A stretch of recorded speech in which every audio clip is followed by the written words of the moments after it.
One of the most underestimated forces in life is the simple act of thinking. We don't see thoughts. We don't touch them, but they shape everything, how we see the world, how we react, what we believe is possible. And here's the hard truth. Most people live as if their thoughts are just passive, harmless background noise. But in reality, our thoughts are the foundation of our reality. Change the way you think, and your entire world begins to shift. The problem is, many of us have unknowingly trained our minds to expect the worst, to assume failure, to fear judgment. It starts small. Maybe a voice inside says, "I'm not good enough," or "Why even try?" But over time, these thoughts become habitual. They become a filter, quietly distorting how we see ourselves and what we believe we can achieve. And once that filter is in place, we don't even realize we're seeing life through a distorted lens. That's the danger of negative thinking. It becomes automatic and we start mistaking it for truth. But if you really want to understand how powerful your mind is, think about this. Every great invention, every breakthrough, every change in history began with a single thought. A thought that said, "What if?" or "Why not?" Your thoughts are the origin of every action. They influence your mood, your decisions, your relationships. If your thoughts are filled with doubt and fear, it doesn't matter how much talent or opportunity you have. You'll sabotage yourself before you even start.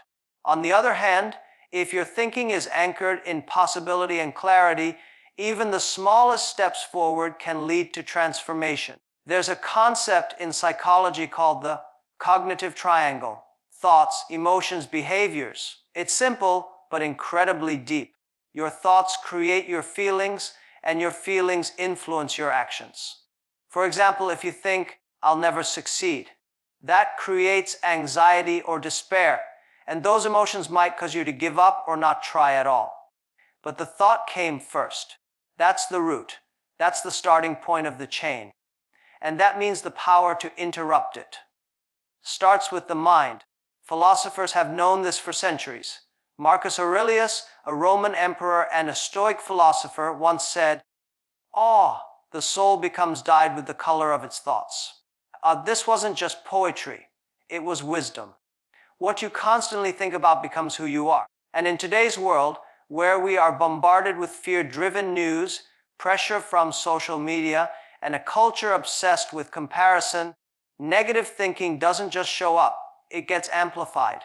If we don't consciously take control of our thoughts, someone else or something else will. But here's the good news: thoughts are not fixed. They are not permanent. The mind, like a muscle, can be trained. This is not about pretending everything is perfect or chanting empty slogans. This is about becoming deeply aware of your mental patterns and choosing to direct them with purpose. When you start observing your thoughts, not judging them, just observing, you create space. And in that space, you reclaim your power, you stop reacting, and you begin responding.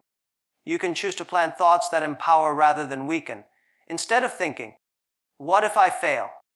you begin to ask, "What if I grow?" Instead of saying, "This is too hard," you ask, "What can I learn from this?" It's subtle, but these small shifts rewire the mind over time. They build a foundation not of false confidence, but of grounded inner strength. The truth is, your mindset is not just a part of your life. It is your life. Every experience you have, every decision you make is filtered through your thinking. If you want to change your life, don't chase outcomes. Don't wait for circumstances. Start by changing the way you think. Because when you change your thoughts, you don't just change your mind. You change your entire direction. If recognizing the power of your thoughts is the first step, then learning how to challenge and change them is the next. Because once you realize that your mind is shaping your reality, the natural question becomes, what kind of reality am I building for myself? And here's where we have to get brutally honest. Many people live inside a narrative they didn't choose. A narrative formed by fear, rejection, past failure, criticism. And that narrative keeps replaying in the background like a broken record. I'm not enough. I'll never succeed. They won't accept me. Why bother trying? These aren't just thoughts, they're belief systems. And the longer they go unchallenged, the deeper they become ingrained. You stop questioning them and you start living as if they're facts. But they're not. They're habits of mind, mental reflexes you've been practicing for years. And like any habit, they can be unlearned. Cognitive psychology has a term for this: automatic negative thoughts, or ANTs. They show up quickly, often without us realizing, and they sound deceptively reasonable. Maybe you make a mistake at work and immediately think, I'm such an idiot. Or someone criticizes you and you jump to, I'm never going to be good enough. These thoughts feel like truth, but they're distortions. They come from fear, not from clarity. That's why the key here isn't just to think positively, it's to think accurately. Thinking clearly is far more powerful than thinking optimistically. Optimism without awareness can be denial, but clarity leads to transformation. So when a negative thought surfaces, don't suppress it. Examine it. Ask, is this thought based on evidence, or is it based on assumption? Would I say this to someone I love? Where did this belief even come from? And is it still serving me? This is a philosophical discipline as much as a psychological one. Socrates taught through dialogue, questioning assumptions until the truth revealed itself. You must do the same with your own mind.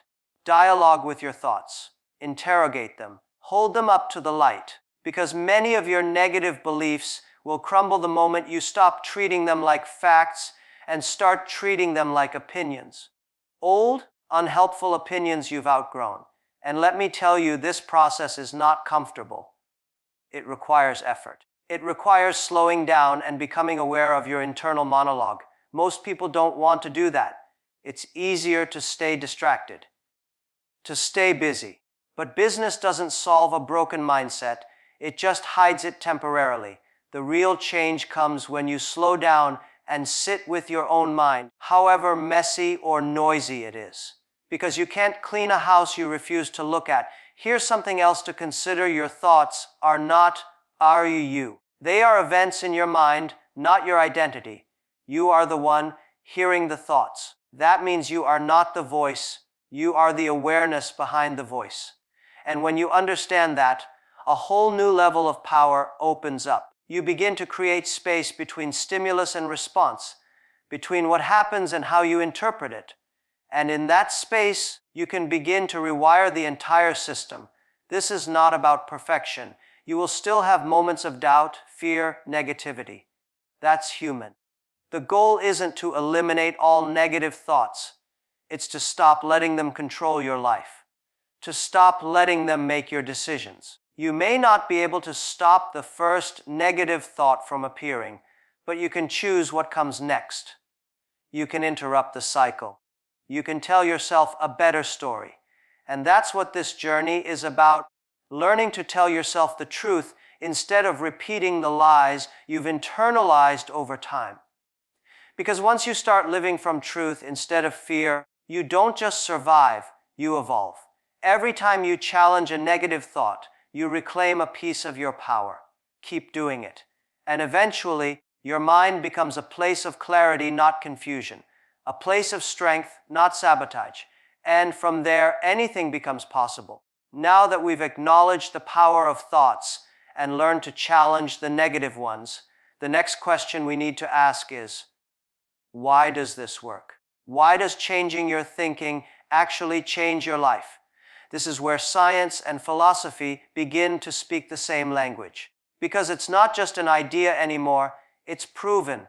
Your brain is not a fixed machine. It's a dynamic, evolving system. What you think repeatedly and consciously reshapes the very structure of your mind. Neuroscience calls this neuroplasticity. It's a concept that even a few decades ago was revolutionary. Scientists used to believe that once the brain matured, its pathways were set. That if you had certain mental patterns, whether negative beliefs, emotional habits, or fixed behaviors, you were stuck with them. But now we know that's not true. The brain is plastic, meaning it can be molded, rewired, changed at any age. Your thoughts, repeated over time, carve pathways in your brain the same way a river carves its course into the land. Every time you think a thought, especially an emotionally charged one, it strengthens a neural circuit. Think it again, and the circuit grows stronger. Eventually, it becomes the default. So when you constantly think, F or life is unfair, those pathways become dominant highways in your brain. But the reverse is also true. When you choose to focus on what's possible, when you replace fear with curiosity or self-judgment with learning, you begin to lay down new tracks. At first, those tracks are fragile, like a dirt trail through the woods. But if you walk them again and again, they become the road your mind naturally takes. That is how mindset becomes transformation. This is not just theory. There are countless studies to back this up. In one, people who practiced gratitude daily showed actual changes in brain activity related to optimism and emotional regulation. In another, patients with depression who practiced cognitive reframing began to activate different brain regions than before. Ones associated with hope, resilience, and clarity. These are not abstract effects, they're measurable physiological changes. The mind influences the brain, and the brain then reinforces the mind. It's a feedback loop, but you get to decide where it starts. Now, let's step back for a moment and think philosophically. For thousands of years, Eastern and Western thinkers alike have said the same thing in different ways. F, you become what you think about. In Buddhism, the mind is likened to a garden. You plant seeds with your thoughts. In Stoicism, the idea is that we cannot control external events, only our interpretation of them. And in both traditions, the emphasis is clear: mastery of life begins with mastery of the mind. When I think about this in practical terms, I often return to a simple analogy. Your mind is like a software program. The thoughts you repeat are the code. If the code is flawed, if it's full of fear, judgment, doubt, the system will glitch. But if you rewrite the code, not only does the program run better, your entire experience of life becomes smoother, more intentional, more free. Of course, rewiring your brain doesn't happen overnight. Just like going to the gym, you can't expect results from one workout. But if you stay consistent, if you treat your mind like something that can grow and improve, not something that is fixed and final, you will begin to feel the shift. You'll think differently, you'll speak differently, and over time, you'll live differently. So here's the takeaway. You are not stuck with the mindset you have. You are not trapped by your past thinking. Your brain is capable of change, and so is your life. But it starts with the decision to think on purpose. Because once you understand that your thoughts are tools, not truths, not limits, but tools, you stop being a victim of your mind and start becoming the architect of it. The most powerful change you'll ever make won't be external. It'll be inside your own mind. That's where the real revolution begins. So once you realize your thoughts shape your reality, once you learn to question them and understand your brain can be rewired. What next? Where does it all become real? The answer is simple, but not easing daily practice. Not dramatic transformation, not overnight success. Just small, intentional actions repeated every day. Because without daily practice, even the deepest insight fades back into habit. The truth is, transformation doesn't happen during moments of inspiration. It happens in what you do when no one is watching. It's the internal discipline of training your mind the same way you would train your body. You don't go to the gym once and expect to stay fit. You don't eat one healthy meal and call yourself transformed. And it's exactly the same with your mindset. Mental strength, mental clarity, mental resilience, they are built through consistent repetition, through daily mental hygiene. Now, let me be clear. When I say practice, I'm not talking about trying to be positive all the time. That's not realistic, and frankly, it's not wise. Life is complex. There will be pain, disappointment, confusion.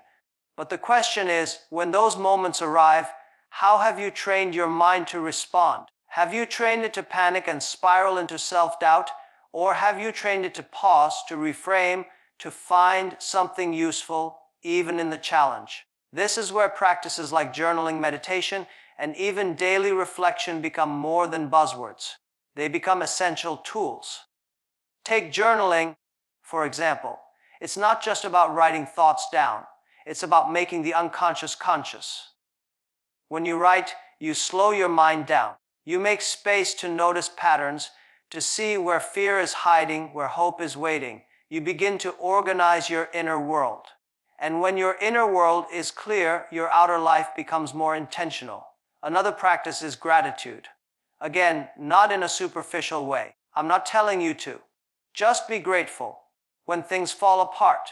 But if you make it a habit to notice even the smallest good things in your day, your health, your progress, your growth, it shifts the baseline of your mind. It trains your brain to scan for possibilities, not just problems.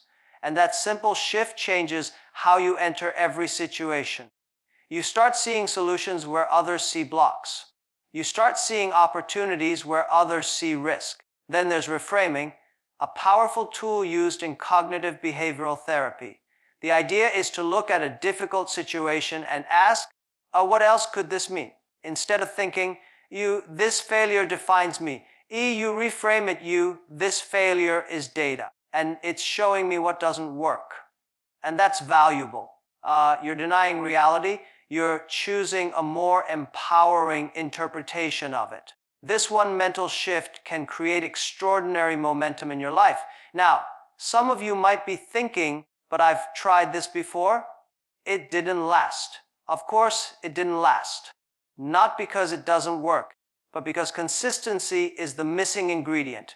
We live in a world that's addicted to speed. We want instant results. But the mind doesn't work like that. It's slow, deliberate change that builds unshakable strength. It's the quiet routines that seem insignificant in the moment, but over time transform the way you think, feel, and act. The real challenge is not in learning something new. It's in remembering what's true day after day. That's what practice gives you.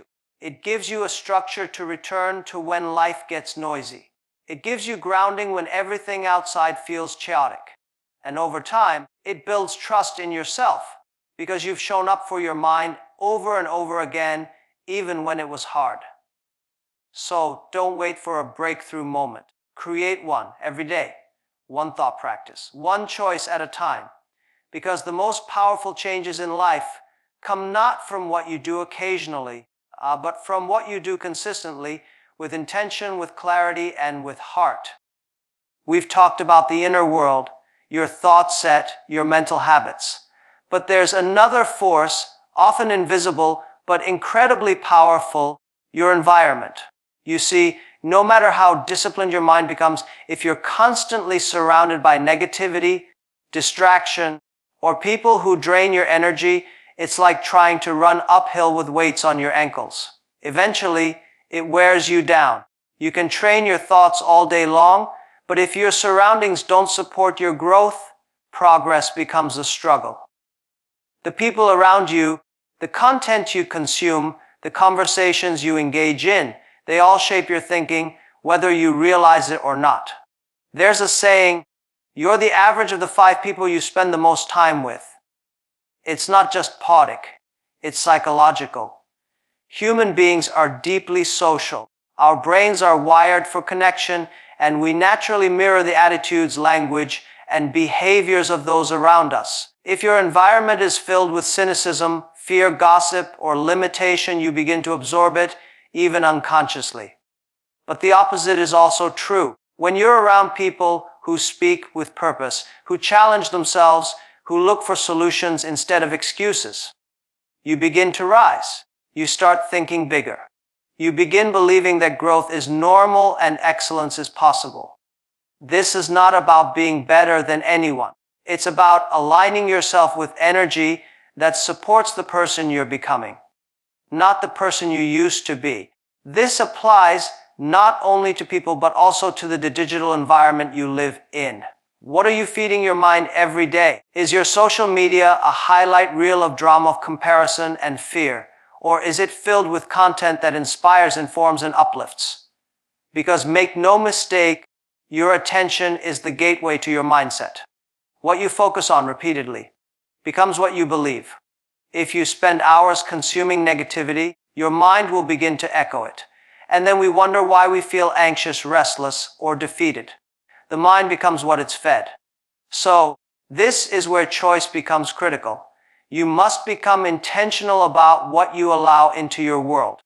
That means sometimes stepping away from people who only know how to complain. It means having the courage to say no to conversations that drain your spirit.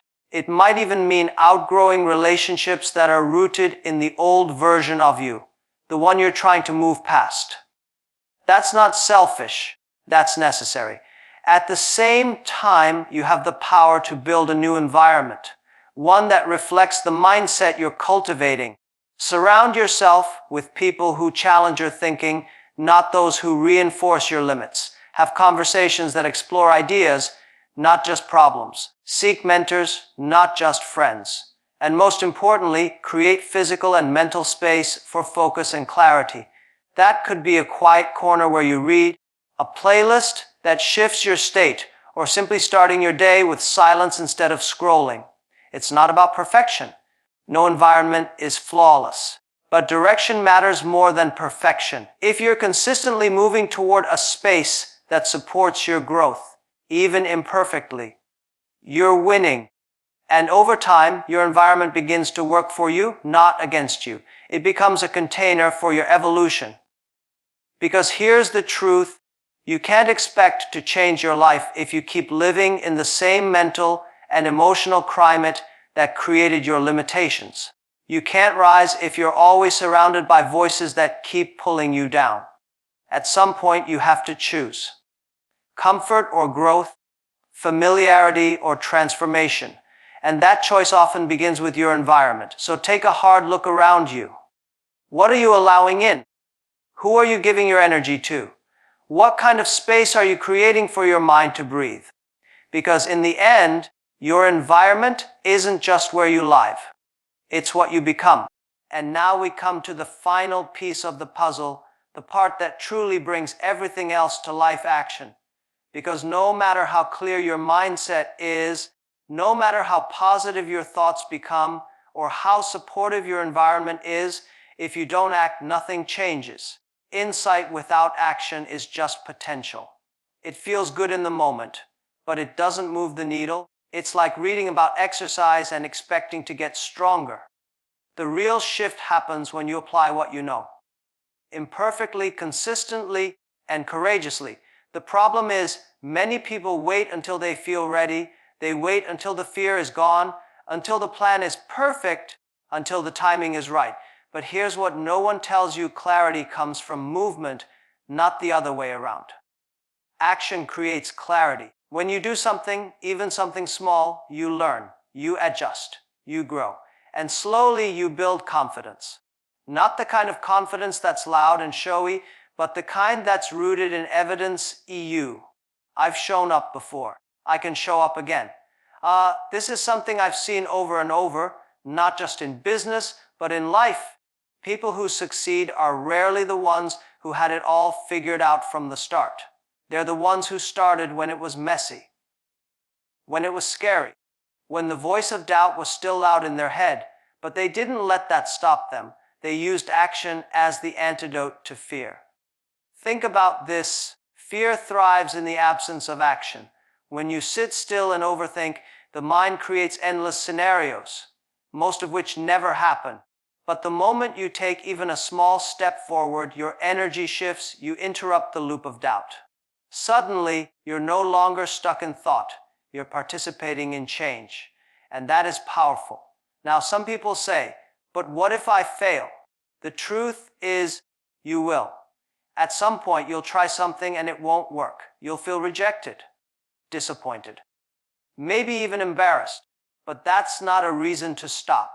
That's a reason to keep going. Because failure is information. It's data. It tells you what needs to change. It gives you feedback that no book, no speech, no theory ever could.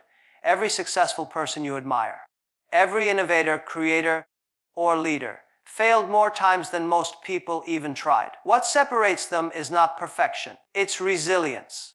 And that resilience is built by acting even when it's hard, especially when it's hard, because the moment you act, you begin to prove to yourself that you are not your thoughts. You are your choices. You are the one who decides what happens next. That's the moment your mindset stops being a concept and becomes a force. So how do you begin? You don't need a grand gesture.